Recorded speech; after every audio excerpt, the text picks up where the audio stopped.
Hello and welcome to Glasgow Rangers Nation with me, your host, Erin James, the channel that brings you your team every single day. Right, so look, quote of the day. Guys, quote of the day. Rangers are worse now than they were under Michael Beale. Is that true? Do you agree with that comment? No, that's not me making that comment. If anybody comes at me and says, Owen, you're talking utter shit again, you're clueless, you talk tripe, blah, blah, blah, all the words that I've had leveled at me over the last 24 hours, 48 hours on YouTube, on Twitter. I've been called clueless. I've been called running a channel that talks shit all the time. I've been accused of even been having a channel that is a pathetic little small channel that no one cares about. That's all the comments, guys. And you know what I say to those people? Yeah, that's what I say to them. I'm sure their special school is just finishing its lunchtime now, and they'll be returning to their potato printing lessons in this afternoon. Anyway, right, let's get back to this comment. Who made this comment? Kris Boyd made this comment. Now, we saw Boydie having a good old-fashioned rant on Sunday after the Clement game. He was not happy in the slightest, was he? He really genuinely was pissed off, and I think Boydie's, the way Boydie was talking, I think just reflects what a lot of us are thinking as Rangers fans, that we are genuinely peed off and genuinely fed up with what is happening at the club under Philippe Clement. Clement has talked a lot about, this taking time and the experiment taking time and the rebuild taking time. Yet it seems to be that at other clubs, it doesn't take this time.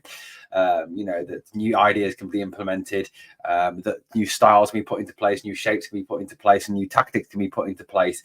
I genuinely don't understand the argument now that it is still taking time for these players to gel together and to come together as a team. They've been together now since sort of August time now. They've been together for 2-3 months now, some of them. So I don't get the argument. I think, it's not exactly rocket science that you're trying to teach these players. You're trying to teach them to play football. It's not brain surgery.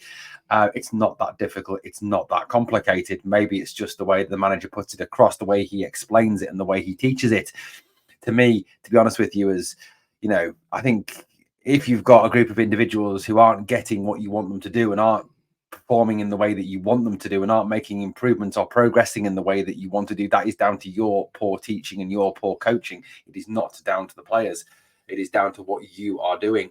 I think, you've got to sort of take a long, hard look at yourself. Look, I think we can all agree that Michael Beale was an absolutely dreadful manager. I don't think there's any argument about that. And I'm not for a minute saying that Michael Beale should be coming back. He certainly shouldn't. He was absolutely useless. And I think that Sunderland fans would certainly agree with us that Michael Beale was an absolute charlatan, absolute snake oil salesman, and probably the biggest joke in football, hence why he hasn't even got a job anymore. I mean, let's face it, he had to found his own burner account to support himself. I mean, that's just pretty humiliating. So he was talking, Kris Boyd was talking on the Go Ballistic Sunsport YouTube channel, and was being questioned about Rangers and where we are as a club, what the progression is as the club, how the performance is as the club, etc., etc. He was asked outright, he says, are Rangers better or worse than a year on from Philippe Clement taking over? So it's been just over a year now that Clement's been in charge. Are Rangers better or worse? Twitch Boyd, I think Clement would have said this, but Twitch Boyd said worse. There's no getting away from it. He says, I don't know where Philippe Clement goes from here. I'm not saying all the fans have turned, but it's getting to that stage now. There's something just not working at Rangers. It's a million miles from where it needs to be. He was able to kick the can down the road in the summer. He said he had to get new players in and get them up to speed. They're up to speed. They're performing. They're just not up to the level that Rangers need to be. It's hard to build a case for saying there's been an improvement in this department. There's been improvement there, and you feel as if it's going to get better in the long run. I just don't see it. The Killy performance is as poor as I've seen in a long, long time. Philippe Clement tried to predict the future in terms of that we will be 200% better come October. I really don't see it. So that's Kris Boyd quoting Philippe Clement there. Although I'm sure somebody will tell me that Kris Boyd is also making it up as well. Now, obviously, Michael Beale was sacked last October after only 10 months in charge, didn't even get a year. At that point, Rangers were 7 points, I think it was, behind Celtic. We're now obviously 6 points behind Celtic, 6 points behind Aberdeen. And that was the game against Aberdeen was our third league defeat of the season. Kris Boyd makes a lot of valid points in what he says there. There's a little bit more to come from him in a minute. He said, players are not performing, they are up to speed. Well, they should be up to speed by now. It's the 22nd of October. It's not like the season's, You can't, as a player, expect to get until Christmas or January to get up to speed and be able to perform. Certainly not in a Rangers team, in a league where your really only real opponents are Celtic. And he's right. Something is not working at Rangers. There's something genuinely isn't working. Something genuinely is not right, and it is a million miles from where it needs to be. Look, people say, Philippe Clement needs time. Well, time to do what? The guy's had a year. And in that year, I've not seen a style of football. I've not seen a set of tactics. I've not seen a shape. I've not seen any heart or passion or fight from the players. There is a genuine sense that I think it's 9 wins in the last 18 or something. Some ridiculous stat like that I think I heard this morning. It's not good. It genuinely is pretty appalling. And in most years, that would be enough to get you the sack. I think what is kind of saving Clement at the moment is the utterly directionless, rudderless leadership of Rangers at the moment. The fact that we have no CEO, no director of football, and no chairman, and there is really no one at the top making any decisions, and the club is merely drifting towards an iceberg and is about to hit this iceberg and go under. I don't in terms of financially, just in terms of football performance. So it isn't great at the moment at all, is it? Now, Boyd went on to say, for me, it's getting to the worrying stage. The next couple of weeks is going to be massive. He says, you've got a European game on Thursday night, home game against St Mirren. Rangers have got absolutely no chance of getting anywhere near Celtic this season. Now, isn't that sad that we're already talking in October about the fact that we have absolutely zero chance of beating Celtic, that we have absolutely zero chance of stopping them effectively walking to a treble this season? It's an absolute disgrace that a Rangers team are basically handing Celtic the title of the most successful team in football, that are giving them the 3 trophies, that are giving them opportunity to win 56 before we do, that are giving them the opportunity to basically take over as the dominant force in Scottish football. And, the song will have to be changed. We will be no longer by the end of the season the most successful team in football. And that's absolutely awful to think about. Honestly, put it through your mind for a minute and just let it work round and understand how you feel, and then go to the toilet and throw up. I could be left with egg on my face. I've said absolutely no chance Aberdeen finish second. I still believe they don't. But looking at it right now, at least they've got a team that's together. They're a team that's fighting. They're a team that's fighting for their manager.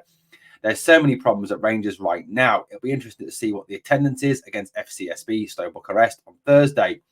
Rangers now have 7 games in 21 days. It's a bigger period for them. It's a big period for Clement. That is what Mr. Boyd had to say. And he's right. There are an absolute plethora of problems at this football club at this moment in time. He is right. There is no direction from the top. There is no chairman. There is no CEO to take decisions. There is no director of football to overarch the philosophy and the strategy going into January. There is no leadership whatsoever. The manager is absolutely clueless. His substitutions that he makes in games have no effect. He has no plan B. His plan B is to do plan A, but with different people, and hope that it works. Now, to me, like Einstein said, the definition of insanity is doing the same thing over and over again and hoping that it's going to work. Well, it just clearly isn't. It's like running at a brick wall and expecting it to fall down because you hit it enough times. It's just not going to happen.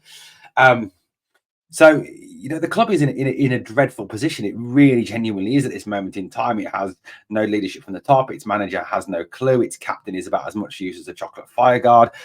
Even the TAF fanboys still come at me and still call him the best player at Rangers and call him, our leader. The guy couldn't lead a fucking dog. He really couldn't. I wouldn't trust him to walk my dog. I really genuinely wouldn't. I wouldn't trust Tav with anything. I've got to say, I'm getting to the point now where I absolutely physically cannot stand the guy. But look, I think this club is in a mess. And you know what? As much as it pains me to say it, Boyd's right. He is worse than Michael Beale.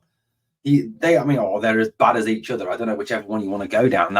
He's the Belgian Beale. I think that's the best way to describe him, is the Belgian Beale.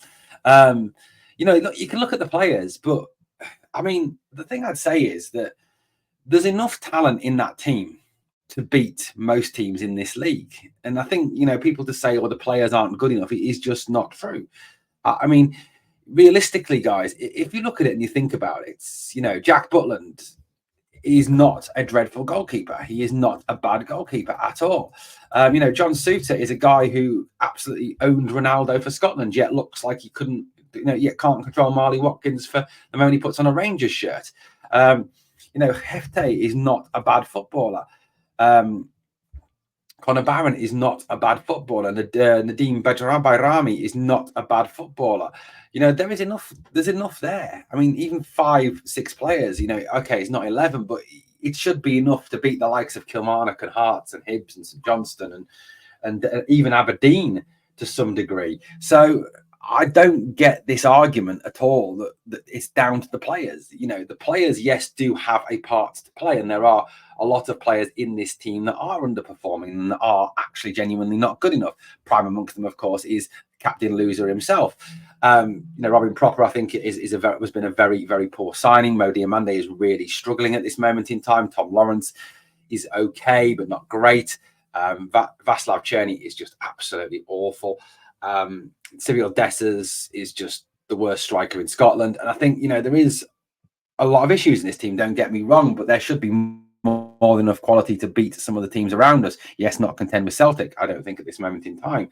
But one of the problems, I think, as well with this team is the fact that Philippe Clement refuses to pick players in form. He refuses to pick the best players. He refuses to pick the players that in their right positions. Nadim Bayrami is a top class 10. Why is he not being used in the 10? Noroshe Kashinwirjo came off, a fantastic performance for the Dutch under-21s, yet can't get in the team over Tav, who is genuinely, I think, recognised by anybody who actually understands football as being probably the worst player in the SPL this season. It just doesn't make any sense. It really genuinely doesn't. Propper is struggling like no one's business. Why Balogun is not back in there ahead of him, I don't know. There's Raskan played quite well against St Johnstone, and yet the player dropped for this game. The game just gone. Again, I don't understand the decisions the manager makes. So I think, a lot of it is down to the manager not picking players in their right position, not picking players on form, picking his favourites, sticking, ridiculously to one way of playing, which I don't actually know what that way of playing is. Seems to be to hoof the ball over the top for a centre forward with no pace, which to me makes no sense, or to a centre forward who can track bag of cement.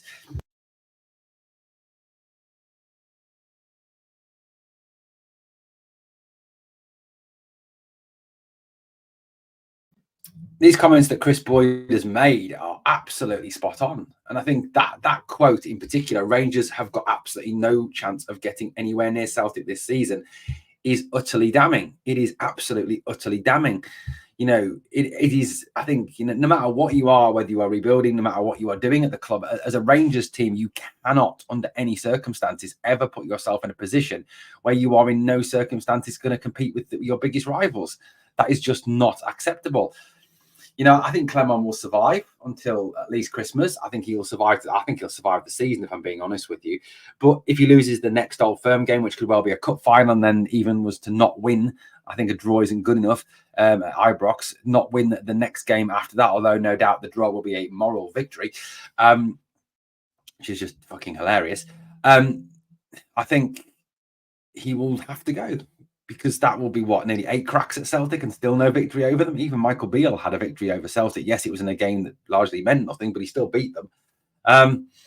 So for me, Boyd's right. I mean, I think he's right to some degree. I don't think he's worse than Beale. I think he's probably the same as Beale, to be honest with you. I think he's the Belgian Beale. But there we go, guys. Let me know your thoughts, your opinions on what Kris Boyd has had to say. Thank you for watching Glasgow Rangers Nation, guys. Please smash the sub, smash the like, drop a comment, do all that good stuff, guys. Thank you for watching. Back to speak to you again very soon. And remember always, we are the people.